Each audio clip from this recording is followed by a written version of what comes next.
When X reaches out 10 years later, I don't know how to respond. This needs to remain under wraps for the time being, so throw away account.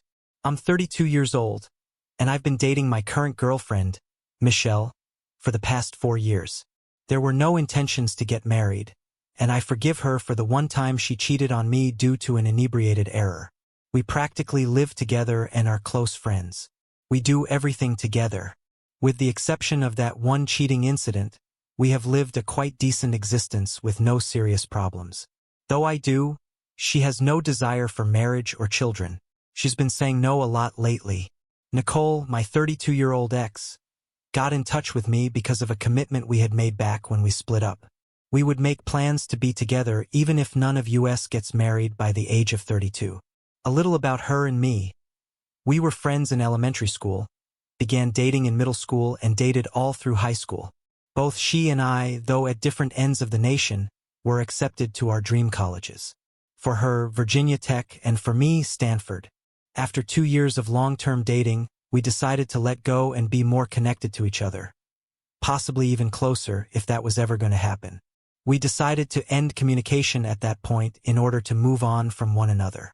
Her parents still occasionally speak with me. They all reside 4 hours away, along with her sister, 20 minutes away, grandparents 2 hours away, and her parents 2 hours away, but I was never asked about her. Let's fast forward to the present. Since September, I have been receiving calls from an odd number once a month. I have chosen not to take these calls because I don't respond to unknown numbers. Think they would leave a message if it were significant. Ex's sister comes by and says, "Hey, this is from Nicole. She said you can read it and respond if you want, and if not, then she will understand soon enough." For the life of me, I had forgotten our weird promise, but the letter goes as this: "Hey Anthony, I know neither of us have been in contact in the last 10 years, but I'm asking if you still remember the promise we made. I have no right to ask of it, and if you have moved on, then it's okay, as I want you to be happy first and foremost. I want you to know this isn't a desperation to tempt because I am lonely."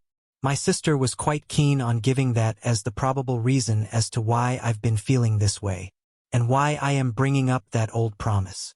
This is more along the lines of, I just can't imagine my life with anyone else.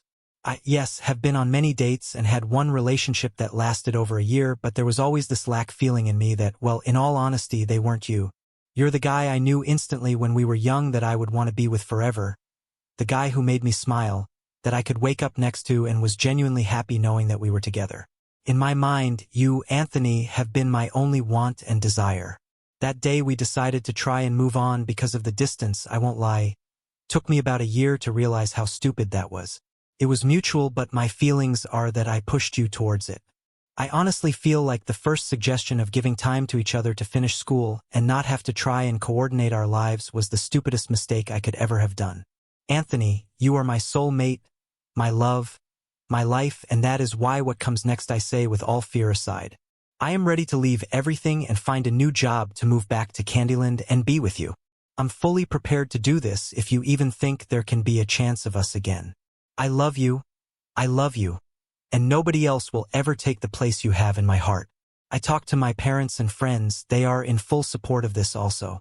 Thank you so much for being there for my parents when they needed help moving and working on Dad's bike and truck. I had no idea until a few days ago. I will be fully committed to being yours. I want to be part of your life and want you to be in mind forever growing old, seeing the world change, the lives we live together as one, and most importantly, I just want us to be happy. I've wasted enough time holding back what I have wanted to say for the last few years. Anthony, I love you so much. I want to live my life with you. I'm prepared to leave it all for you, and lastly, my love, my childhood friend, my soulmate. I'm more than prepared to be your wife and be the mother to our children. If I don't hear back by the end of the month, I will assume you have moved on for the better and will do my best not to reach out again. If you decide otherwise, I have left my number and email. Love, childhood nickname, Nicole. To be honest, I don't know if I should respond or what I should do. She left her email, her number, and the number she has been calling me. I'm actually somewhat conflicted. Since Michelle, Nicole, and I attended the same high school, I didn't believe a lot of the feelings that were brought back by reading the letter had subsided until I started crying. They both know one another, and if I tell Michelle that Nicole has reached out, I genuinely fear that she would tell me to go be with her right away. Having only recently learned about her personality. I've been thinking about it since receiving the letter yesterday, so I decided to consult the Reddit community as I always find wise counsel here. Oh, what a challenging circumstance. Regardless of the assurance, there is one thing we do know for sure. He and Nicole do have a lengthy past. Michelle and he have been dating for 4 years. I see this as a contradiction between OP's desires for marriage and starting a family and Michelle, his current girlfriend's desires. As the original poster said in the opening paragraph, she has to say no. What then should the OP do, in your opinion? Should he throw the letter away? Is it okay for him to tell his girlfriend and see her response? What do you believe the OP's true intentions are? Let's look at what the community advised to OP first, then proceed with OP's modification and update. Middle-aged Lothario says, "You only have one life and your current relationship is not going anywhere, so take the shot." Kill Steamboat says, "Holy crap balls. I feel like I'm watching a Lifetime movie, except with a male protagonist. Bear in mind, though, she may not be the same person she was 10 years ago. You guys may not be as compatible as before. I have no advice, but I want an update, please." Spazzic Goes says, "I don't think either relationship sounds great, to be honest.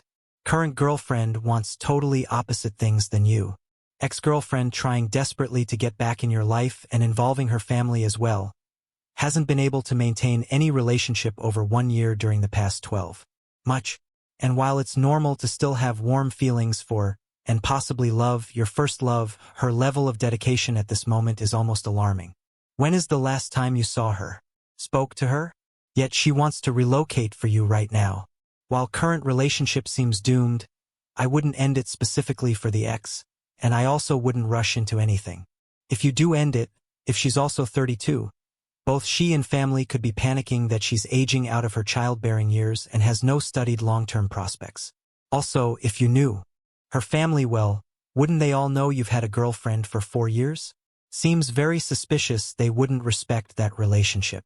So, one commentator says go for it, another commentator says he wants an update, and the last commenter really dove into it, and I think they make a pretty fair analysis of the whole situation. So now, let's move on to OP's edit to see what happened close to the posting date, and then we're going to move on to an update that was just a few days ago. OP's edit. 1.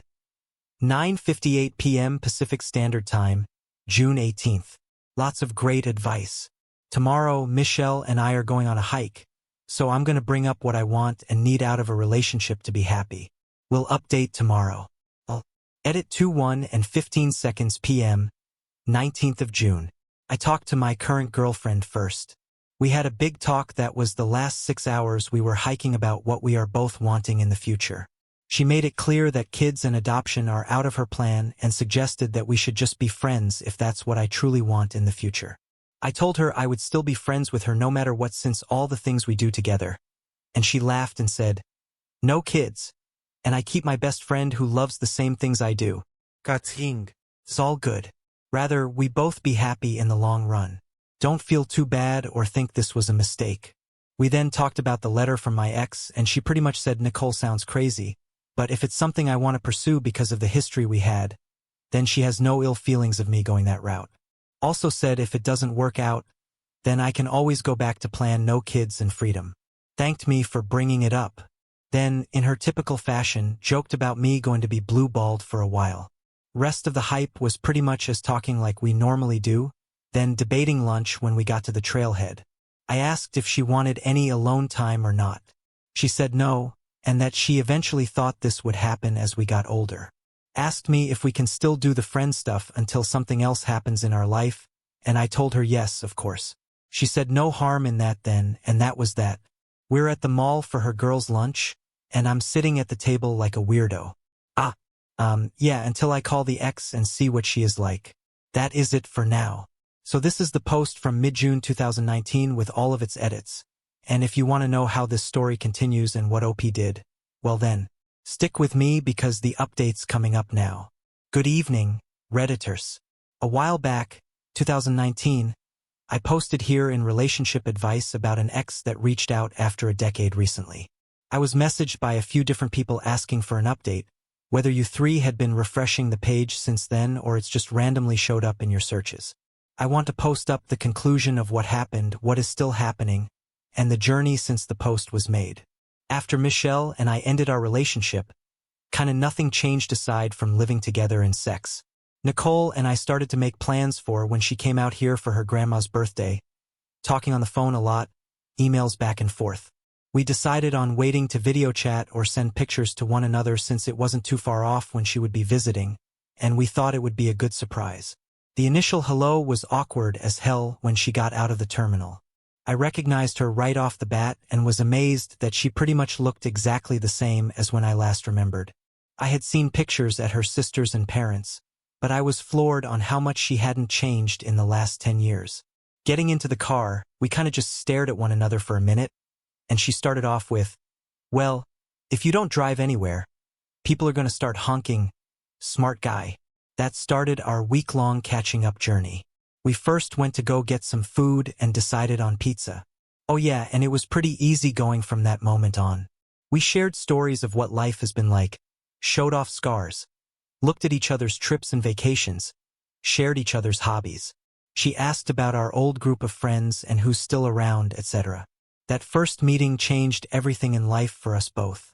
I won't go into specifics or minor details on the following dates and days, but to say that week went by in a heartbeat is an understatement.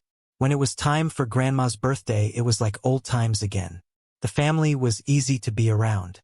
We all joked and laughed and didn't have much of any problems throughout the week. Our music taste was the only problem. Lots of fighting over that radio dial. The goodbye felt painful. Our week of vacation was over, and it was time to get back to our lives, half a country apart. Flash forward a few weeks, and we decided that I go visit her this time around. Phone conversations were going great, and airfare was cheap enough. Texted before I got on the plane and told her my arrival time. Landed and felt like I was ghosted. Not there to pick me up. Wasn't answering the phone. Didn't respond to any texts. Facebook said last online 4 hours ago.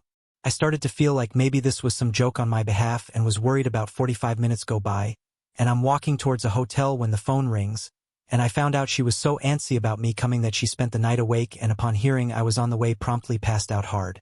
By the time she got to me, I was a sweaty mess but was apologetic all the way to her place and the following 2 days. We hung out the entire time, pretty much doing what we couldn't do where I live. Days at the beach, swimming, me getting in a small amount of rock hounding while she looked for critters, and eating all the Cajun food I could ever hope. In a nutshell, it went great. And other than the constant ball jokes, I had shaved my head. It was all fun meeting her friends, her dog, hanging out, and doing things we each love. It was just tranquil in every way possible. When it came time to say goodbye, she asked if I had any vacation time left, and if I did, she could come back up for longer, and of course I said yes.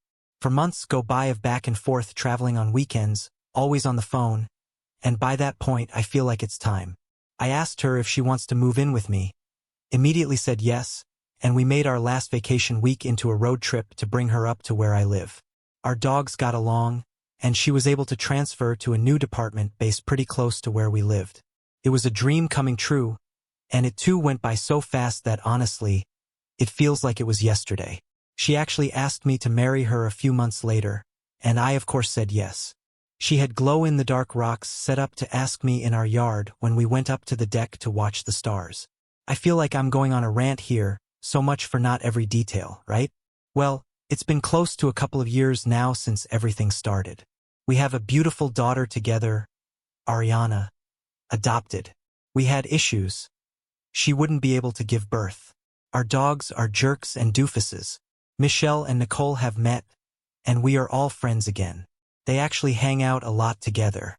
She has moved on, and we still do a lot of our favorite hobbies together as a group or separately. With COVID and us being at home, non-stop together, it's been just fine. Were things perfect? No, but nothing ever is. We had our issues in the beginning and still squabble over stupid things at times.